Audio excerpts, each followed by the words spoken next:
What is going on, ladies and gentlemen? Welcome to another video. Today, we're gonna have a talk. With the weather being crappy the last few days and going into the weekend here, it's supposed to clear up, but we're supposed to get some snow today. It's been raining for the last 2 days. I haven't been able to do much actual fun videoing. I have some exciting things to tell you about the GTO. It's a little bit louder, a little bit more aggressive now. But today we're gonna hop in the Delica. We're going to pick up Mason early because it's supposed to start snowing here soon again. So let's get the Delica and let's have a talk about some things. What I want to talk about today is R34 GTRs. Everybody loves the R34 GTR. It's probably the most famous of the bunch, most likely because of Fast and Furious and other video games and other movies and things like that. I personally, it's not my favorite generation of the GTRs, but that doesn't matter for this video at all. Because the R34s are so popular, I constantly get messages about people wanting to bring in R34 GTRs and even the GTTs and even the GTs, the non-turbo, even the four-door non-turbo automatics. People are constantly messaging, wanting to bring those into the States. And just straight off the bat, plain and simple, cars must be 25 years old to import to the United States from any country. Now there is a small exception to the 25-year-old rule. There is the show and display law, show and display rule, show and display clause, whatever you want to call it, that allows certain cars to come into the States because of their rarity. There are some cars though that are even more rare than these cars on the list that aren't allowed. It's really weird. It's kind of stupid, honestly, and that's kind of what this video is about. The two main ones that are legal under show and display that people always think that R34s, oh, I can import an R34 under show and display. It's only two very specific and very rare models. The 1999 V-Spec in Midnight Purple and the 2002 M-Spec Nur in Millennium Jade. Those are the only two you can import under show and display for R34 GTRs. You can't import your Bayside Blue, you can't import your Active Red, you can't import even the yellow ones. The yellow ones are super rare, but that's not on the list, so don't even try. It's a silly law, a really silly clause, and it's just what it is. But basically, if you're after a GTR and you're in the States, sorry, you cannot import it. You can go for one of the ones that are legal under show and display, but you're looking at probably no less than around $115,000 to $120,000 starting out at the very lowest for one of these cars under show and display. We have quite a few at the shop. We have a few Midnight Purple in stock right now that, well, they're actually not in stock. They've been sold out to our USA customers and will soon be here in the USA. You can see some pictures of them on your screen right now. They're beautiful cars. Midnight Purple is a beautiful color. We've also sold a few M-Spec Nurs. Don is one of our good friends and customers. He bought an M-Spec Nur back a few months ago and it's already back in the States now. You can go check out a video we did on it a long time ago, and that's an absolutely gorgeous car. M-Spec Nur is the one with the leather. It's like the gentleman's GTR basically, and that's a beautiful car. Now you may say, but Spencer, I've seen an R34 GTR rolling around my hometown. I've seen it in Florida, Texas. I've seen some in South Carolina. Those cars are registered in the state. They're state legal, they're state titled, but that doesn't make the cars federally legal. Now, this is kind of where I want to, I don't know, maybe take this video a little bit of a different way. I don't see any problems with anybody having a GTR in the States. R34, you want to import an R34 GTR and do it illegally? I don't see the problem. Now, I'm not going to be doing that. I'm not going to be selling you a not 25-year-old car. I'm not going to put my business at risk, but I think there is absolutely nothing wrong with having a gray market vehicle in the States. And for the most part, you're not gonna have any problems.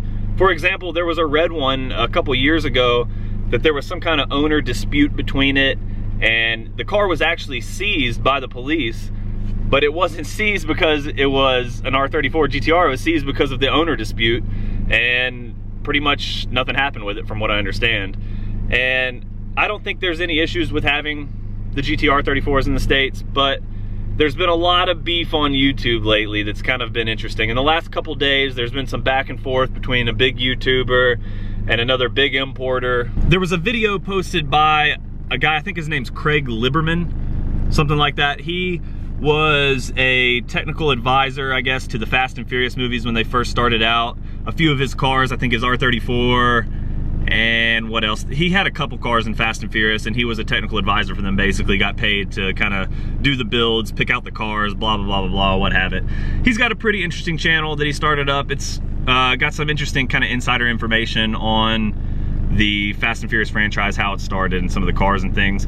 But he frequently actually has Sean Morris, who is the owner of Top Rank, on, and they do some talking and stuff, and there's some good information in the video for sure. But kind of near the end of the video, they sort of call out another YouTuber in Florida who has an R34 GTR, which I'm sure you guys know who I'm talking about. But they kind of call him out and talk a little bit of crap to him, almost about, it's gonna get seized, blah, blah, blah, blah, blah, you shouldn't have it, you should have done it legally. Kind of Sean rides his high horse a little bit about everything. And I get it, you know, Sean's been doing this for a long time, and he says he's done things legally all the time, which he may have. I don't really know the guy that much personally. I've seen him on a few of the Facebook pages and watched some videos with him in it. But I think it was a little bit low of him to make the comment about the YouTuber in Florida with his R34 GTR. It seems that he's kind of chasing after, I wouldn't say necessarily competition, but it seems like he's kind of on a high horse, headhunting a little bit. There was a few other instances before this instance where he would be arguing on Facebook all the time with these people selling GTR 34s in the States. And it's just kind of like, man, like, what are you doing? It's not your business. Like, let people be what they want. Let people do what they want. It's not your position. You're not part of the Department of Homeland Security or whatever, whoever is in charge, Border Patrol, Customs and Border Patrol. I don't know. I don't see a problem with gray market vehicles. It sucks. It's a stupid rule to begin with. We should be able to import anything we want. And it's kind of Motor X's, which he kind of had some hand in Motor X. I think he was an employee at the time back in the day, where they were testing cars and making them basically EPA or crash test legal, whatever you may have it. And he was an employee back in the day. I don't think he had any like big anything to do with it particularly, but it's kind of Motor X's fault back in the day for faking some crash test data, faking some stuff, and here we are with this stupid rule now. But that's besides the point. I just think that people kind of need to mind their own business when it comes to gray market vehicles. If you don't want to purchase one, if you're scared to purchase a gray market vehicle because you think it might get crushed, then don't do it. But don't go around calling people out. Don't go around trying to make a big deal because somebody on YouTube has an R34 GTR and you don't. Now, with that being said though, I think it is a little bit risky. You know, most people have a GTR 34, they have an S15 or something. And if, as long as you're keeping it, you know, in your garage, you're not posting it all over social media, you're 99 times out of 100 not gonna have any issues. But when you're a famous YouTuber with millions of subscribers, you have a lot better chance that somebody might catch on. And it's just very easy to be picked out if you're flaunting it all over YouTube. So I do get that, and I do think you have to be careful with things like that. If you want a gray market vehicle, just don't be all over social media posting about it. Because if the government wants to, they're gonna come after you and they're gonna make you an example and be like, boom, see? Because it wasn't that long ago, there was I think a 33 GTR crushed a few years back, and it was all over like videos on the internet and everything.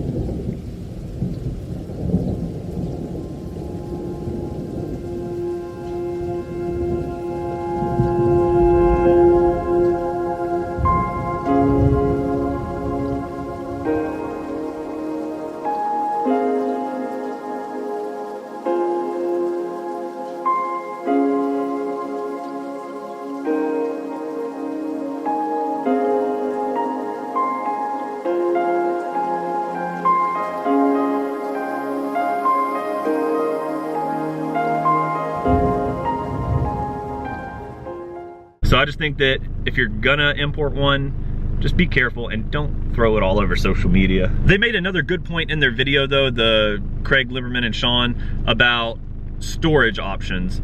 Now I'm sure they get the same exact questions that I get every day about wanting to bring cars over here.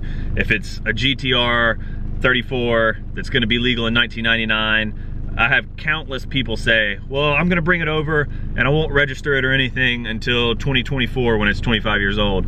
That's just not how it works. It's not your state that's holding you up. It's not registering the car that's holding you up. Like you see, like we were talking about, there's R34s all over the country that are registered, state title, good to go. It's customs. Customs is what holds up the 25-year-old rule. If you were to ship a car you wouldn't even be able to ship a car. You wouldn't be able to load an R34 GTR in Japan onto a boat that's coming to the States and offloading in the States. Now, what a lot of people do, from what I understand, is they'll import to Canada, drive it over, temporary visa, things like that, blah, blah, blah. There's plenty of ways of doing it. Legally speaking, you cannot import an R34 GTR to the States and store it until it's 25. It has to be stored elsewhere in Japan. That's something that we offer as well. So if you're interested in that, obviously reach out, let me know.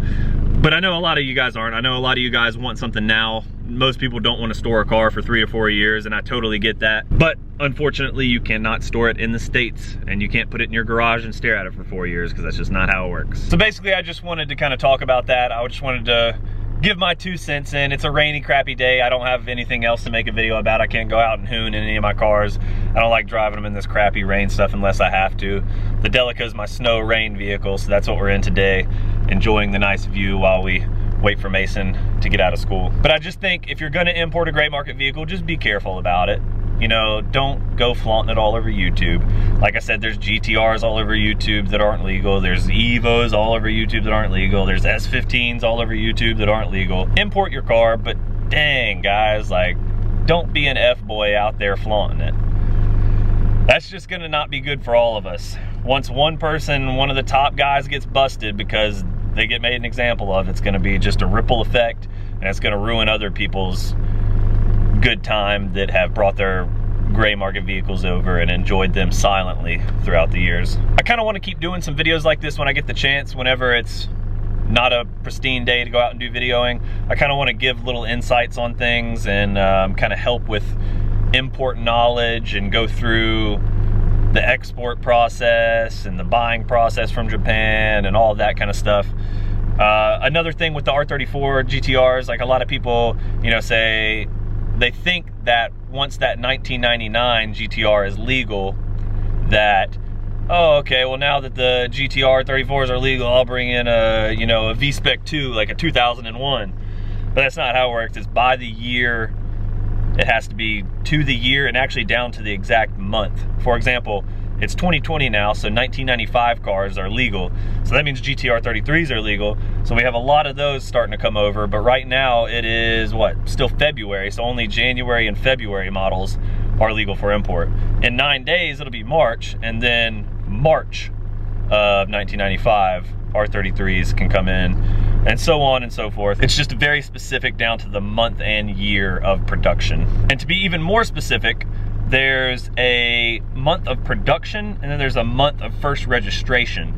So when you're looking at a Japanese title, you'll see the month of first registration that the car was first registered. So say a car is a January of 1995. So say that car goes and sits at Nissan in Yokohama for 3 months before anybody buys it. So then the first registration shows, you know, March or April, and at first that can throw some people for a loop, but you actually have to look up the VIN number and check the exact month of production, because the title will say first registration being March maybe, but the month of production could be earlier. It could be a January model, and it could be already USA import legal, basically. I should have this video up today. It's Thursday right now, February 20th.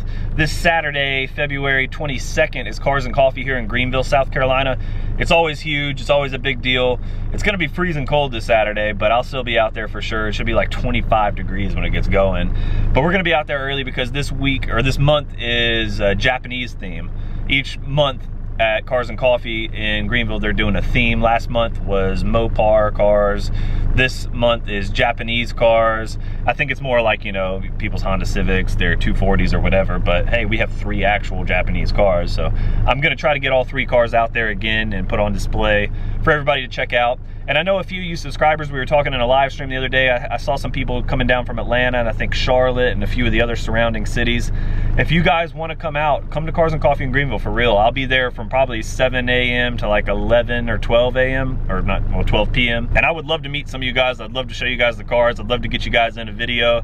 So seriously, if you're in the area and you can make it out, come out to Cars and Coffee Greenville. It's at the Michelin headquarters. I'll leave the Facebook event link below in the description so you guys can check it out, get the address and all the information for it. But that's it, guys. I just kind of wanted to touch on the couple videos I watched. I heard that the YouTuber down in Florida had kind of fired back at Sean, and deservingly so, I think.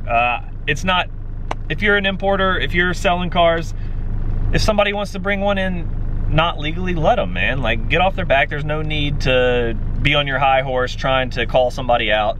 I don't see any problem with gray market vehicles, like I said. And if you do, then I mean, just keep your mouth shut and, you know, live on with your life and do business how you've been doing.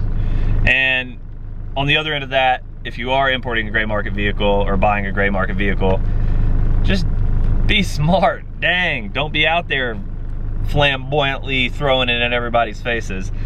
If you want to, go for it, but there's a good chance that if you're a celebrity type person doing that, there's a chance it's gonna get crushed. But then again, I guess if you're a person like that, you probably have the money to replace it, so it's not really a big deal. Hopefully it's just not something that could be jail time or some kind of major fine, which I think can be associated with importing vehicles. Usually I think it's more of just a kick in the balls and they do a video and show the world crushing your car, but who knows, it could be more jail time or actually some kind of fine.